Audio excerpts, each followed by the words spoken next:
Hello student, कैसे हैं सभी लोग। चलिए बच्चे स्टार्ट करते हैं आज की खबरों को पढ़ना। सबसे पहले जो न्यूज़ है ये साइंस एंड टेक्नोलॉजी से रिलेटेड है और यहाँ पे हमें एक सैटेलाइट के बारे में पढ़ना है। सैटेलाइट का नाम है निसार। ठीक है, निसार का फुल फॉर्म याद रखेंगे, NASA ISRO synthetic aperture radar इसका नाम है और इसे नासा और इसरो की टीम दोनों ने जो है कंबाइनली से डेवलप किया है। ठीक है, फिर आएगा कि इसका काम क्या है। ये बन तो गया है लेकिन इसका काम क्या है, तो इसका काम है पृथ्वी की सतह में हल्की फुल्की परिवर्तन, ग्लेशियर, प्राकृतिक आपदाओं आदि का अद्यतन और विस्तृत अध्ययन करना। ठीक है, तो ये जो बच्चे पृथ्वी की एक्टिविटी जो है ना उसको ऑब्जर्व करने के लिए जो है आपका ये बनाया गया है। ठीक है, और ये ऐसा नहीं है कि पहले नहीं हमारे पास में इस तरीके से ऑब्जर्वेशन के लिए सैटेलाइट ऑलरेडी है, लेकिन थोड़ा सा इसे हाईटेक बनाया गया है। ठीक है, दोनों ने जो है अलग अलग प्रकार की टेक्नोलॉजी से इसे बनाया है। जो एपरेचर रडार है, ठीक है, इसे जो है आपका पहली बार इस्तेमाल किया गया है, तो ये थोड़ा याद रखेंगे। बाकी मिशन आपका लॉन्च हुआ है 30 जुलाई 2025 को। ये श्रीहरिकोटा सतीश धवन स्पेस सेंटर से जो है आपका लॉन्च हुआ है और इसमें जो रॉकेट इस्तेमाल हुआ है वो है आपका GSLV MK2 या फिर GSLV F56। ठीक है, F16। तो इस रॉकेट का इस्तेमाल करके इसे जो है आपका आसमान में वहाँ पे भेजा गया है। दूसरा बच्चे थोड़ा सा दोनों कंट्री का जो कंट्रीब्यूशन इसमें है वो हम याद रखेंगे। निसार जो है दो अलग अलग प्रकार की जो फ्रिक्वेंसी है, रडार फ्रिक्वेंसी है, उसका इस्तेमाल कर रहा है। जो L बैंड है ये प्रोवाइड किया जा रहा है नासा के द्वारा और जो S बैंड है ये प्रोवाइड किया जा रहा है आपका इसरो के द्वारा। ठीक है, तो ये वाले कंट्रीब्यूशन भी आपको याद रखने हैं। अगली जो न्यूज़ है बच्चे ये है आपकी, अभी हमने ऑपरेशन महादेव के बारे में पढ़ा था। ठीक है, जिसमें मैंने आपको बताया था कि दाचिंगम में हमारी जो इंडियन आर्मी है उनके द्वारा कुछ आतंकियों को मारा गया है जो कि पाकिस्तान से आए थे।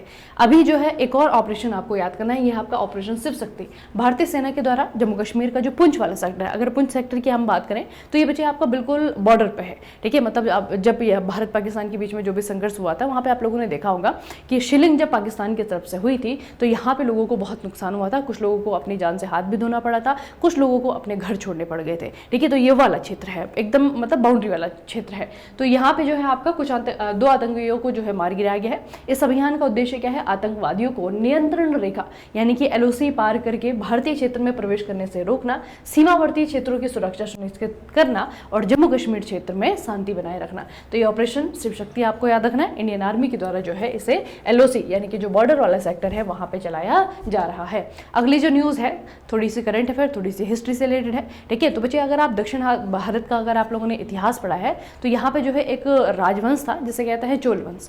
चोल वंश के एक राजा थे राजा राज प्रथम, और राजा राज के जो पुत्र थे इनका नाम है राजेंद्र चोल, जो कि इस चोल वंश के सबसे महान राजा कहे जाते हैं। इनका जो टाइम पीरियड रहा 1014 से लेकर के 1044 तक रहा और अभी जो है प्रधानमंत्री नरेंद्र मोदी के द्वारा इनकी 1000वीं वर्षगांठ पर इनकी याद में या फिर इनको जो है एक तरीके से सम्मान देने के लिए क्या किया है, एक 1000 रुपये का सिक्का लॉन्च किया है। ठीक है, तो ये बच्चे आप थोड़ा याद रखना है कि कहाँ पे किसके लिए किया गया है और कहाँ पे किया गया है।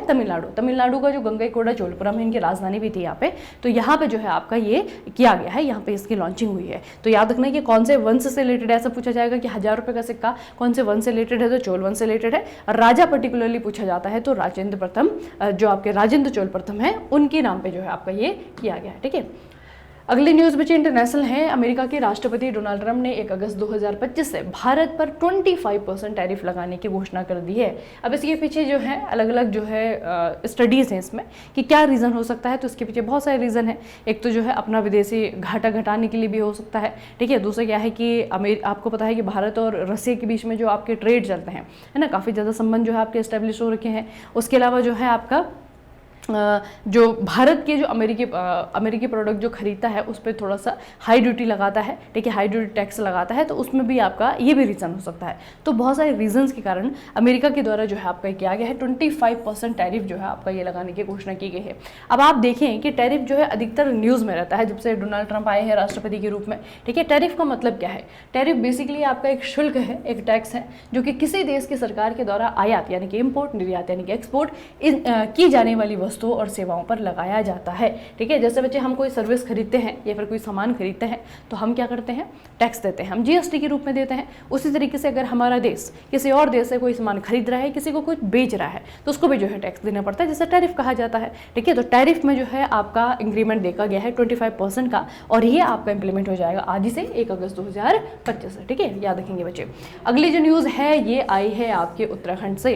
उत्तराखंड के वर्तमान में जो CM है, चीफ मिनिस्टर हैं, इनका नाम है पुष्कर सिंह धामी, और इन्होंने ये अनाउंस किया है कि जो भी आपके रिटायर्ड अग्निवीर हैं, अग्निवीर का जो टाइम पीरियड है 4 साल का होता है, 4 साल की सर्विस ड्यूटी के बाद में अगर कोई बच्चा आपका ड्यूटी छोड़कर मतलब ड्यूटी कंप्लीट करके आ गया है तो उनके लिए जो है इन्होंने अनाउंसमेंट की है कि ये अंतर्राष्ट्रीय बाघ दिवस पे किया गया था, और उन्होंने कहा है कि जो कॉर्बेट टाइगर रिजर्व के अंदर जो टाइगर प्रोटेक्शन फोर्स है, ठीक है, टाइगर प्रोटेक्शन फोर्स जो कॉर्बेट टाइगर रिजर्व के अंदर जो डेवलप की जाएगी उसमें जो है इनको अपॉइंट किया जाएगा, ठीक है। तो ये आपको पूछा जाएगा कि टाइगर प्रोटेक्शन फोर्स जो है कौन सा स्टेट बना रहा है, तो उत्तराखंड के द्वारा आपका तैयार किया जा रहा है। और बच्चे ये आपका कहाँ पे है, Corbett tiger reserve. Corbett tiger reserve की जो इंपॉर्टेंस है वो क्या है, ये एक तो जब 1973 में 1973 में जब आपके पहले टाइगर रिजर्व बने थे, 9 टाइगर रिजर्व बने थे, उनमें से पहला जो है बांदीपुर है, दूसरे नंबर पे आपका कॉर्बेट ही आता है। दोस्तों पॉपुलेशन के मामले में अगर आप लोग देखें तो बांदीपुर के बाद में दूसरे नंबर पे यही है। टाइगर डेंसिटी के मामले में अगर आप देखेंगे तो उसमें भी आपका दूसरे नंबर पे यही है, ठीक है। तो बहुत इंपॉर्टेंट जो है आपका बाघों के संरक्षण के लिए जगह है, इसीलिए उत्तराखंड सरकार जो है टाइगर प्रोटेक्शन फोर्स यहाँ पे बना रही है, और अब जो है इस फोर्स में शामिल किया जाएगा अग्निवीर को, ठीक है। तो ये बच्चे आपका अग्निवीर के लिए एक अच्छी न्यूज़ है, ठीक है, उनको अपॉइंट यहाँ पे किया जाएगा। अगली जो न्यूज़ है ये ऑबिचरी से रिलेटेड है। हाल ही में भारतीय प्रशासनिक सेवा के वरिष्ठ अधिकारी, इनका नाम है विजय शर्मा, इनका हाल ही में बच्चे देहांत हो गया है, ठीक है। अब इनका देहांत हुआ है, जब इस तरीके से कोई पर्सनैलिटी के बारे में आपको बताती हूँ कि इनका कॉन्ट्रीब्यूशन हमें याद रखना है। जो भी व्यक्ति चला जाता है, ऑबिचरी वाली न्यूज़ जब हम देखते हैं किसी का देहांत हुआ है तो उसका कंट्रीब्यूशन क्या रहा है हमारी सोसाइटी में, हमारे देश के लिए या फिर इंटरनेशनली, है ना, उनका कंट्रीब्यूशन क्या रहा है। तो इनका कंट्रीब्यूशन क्या है, जब आपका 1997 में क्योटो प्रोटोकॉल आपका लिखा गया था ना, या फिर इसे बनाया गया था, तो इसकी रूपरेखा तैयार करने में इन्होंने महत्वपूर्ण भूमिका निभाई थी, ठीक है। तो एक तरीके से ये क्योटो प्रोटोकॉल के आर्किटेक्ट भी कहे जाते हैं, ठीक है। तो इनका नाम मुझे याद रखना, इनका नाम है आपका मिस्टर विजय शर्मा। आपको पूछा जाएगा इनकी भागीदारी क्या रही या फिर इनका कंट्रीब्यूशन कहाँ पर रहा, ठीक है। आपको क्योटो प्रोटोकॉल आपका आ ही गया है तो इसके बारे में थोड़ा सा हम जान लेते हैं क्या क्या आपको याद रखना है। तो बच्चे क्योटो प्रोटोकॉल क्या है, एक इंटरनेशनल ट्रीटी है, अंतर्राष्ट्रीय संधि है, और इस अंतर्राष्ट्रीय संधि में जिस देश ने साइन किए हैं उनको क्या करना है, उनको अपने देश में जो इंडस्ट्रियलाइजेशन से ग्रीन हाउस प्रोड्यूस हो रहा है ना, उसे कम करने की कोशिश करनी है, ठीक है। तो याद रखना 1997 में 1997 में आपका क्योटो एक जगह है जापान में, वहाँ पे इस संधि में जो है आपका सिग्नेचर किए गए थे, और 1997 में हुआ था। उसके बाद जो है आपका सिग्नेचर किए गए, 97 हो गया, 98 हो गया, उसके बाद 99 हो गया, और 2005 में जाकर के 2005 में जाकर के इस संधि को इम्प्लीमेंट कर दिया जाता है, ठीक है। तो ये जो है आपका एक तरीके से किस चीज़ से रिलेटेड है, ग्रीन हाउस का जो प्रोडक्शन है, ग्रीन हाउस गैसेस का जो प्रोडक्शन है उसको कम करने को लेकर के है, और क्योटो एक जगह है आपकी जापान में, ठीक है, जहाँ पे इसे आपका किया गया था, इसीलिए उसी के नाम पे इसका नाम क्योटो प्रोटोकॉल बन गया था। तो जो ये संधि है किस किस तरीके से आपकी कहती है, संधि के भीतर आपकी क्या क्या चीज़ें हैं, बेसिकली उसी से रिलेटेड जो है आपका ये पूरा का पूरा एक प्रोटोकॉल बनाया गया, और उसको बनाने में जो है इनकी भागीदारी रही।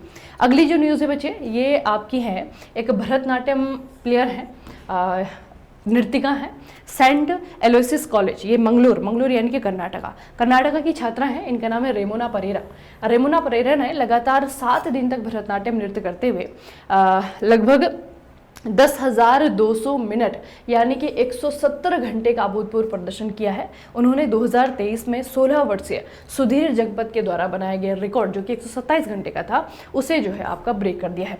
तो इन्होंने किस डांस में जो है रिकॉर्ड बनाया है उसे याद रखेंगे, भरतनाट्यम में, ठीक है। अगर आप बच्चे हमारे क्लासिकल डांसेस को देखते हैं तो सबसे पुराना जो है भरतनाट्यम है, ठीक है। इसका संबंध जो है तमिलनाडु से है, इसका ओरिजिन जो है आपका तमिलनाडु में है, ठीक है। इसे जो है आपका दासियाट्यम भी कहा जाता है। तो याद रखना कि भरतनाट्यम की नृतिका है, इनका नाम है रेमोना परेरा, और जो सिंपल सा क्वेश्चन इनके बारे में बनेगा वो यही बनेगा कि इनका डांस कौन सा है। तो ये भरतनाट्यम की जो है नृतिका है, और उन्होंने एक वर्ल्ड रिकॉर्ड बनाया है लगातार सबसे लंबे समय तक भरतनाट्यम करने का, ठीक है। तो याद रखना बच्चे। आज की न्यूज़ जो है आपकी मैं कहूँगी कि बहुत छोटी छोटी हैं, तो आपको सारी ही याद होनी चाहिए, ठीक है।